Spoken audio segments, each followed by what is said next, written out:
table with rails on either side. The left-hand side rail is round and stainless. The rail on the right-hand side is L-shaped and aluminum. Okay?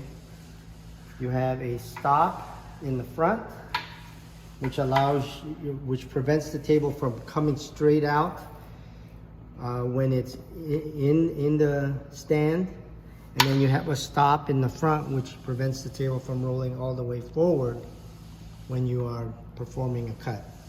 So in order to slide the table in place, make sure this is in the down position. It says so.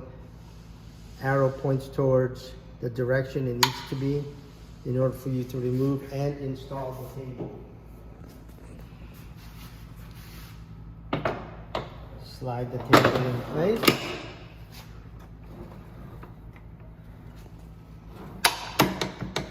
That's the table lock. All right, so adjusting the rolling table, you will notice there are two holes on the side of the tracks, both left and right hand side. So in order for you, say you're experiencing a bump or tightness to the rolling table, the top hole is for the top wheel adjustment, the bottom hole is for the bottom wheel adjustment. Again, on the left hand side, this roller is not adjustable, so we can tighten that up.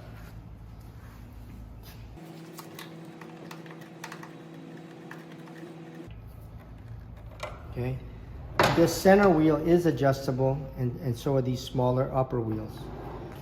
So I'm going to check the clearance on the upper wheel, and in order for me to do that, the upper wheel, as I'm adjusting it until it makes just enough contact with the upper track, and then I would tighten that into place. And I would do the same thing with the lower wheel. I'd spin it until it made contact with the lower track, and then I would tighten that as well.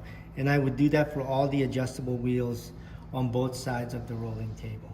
Okay?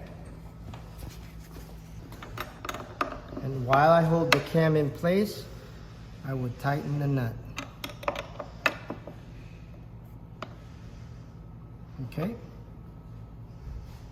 And that is the rolling table. And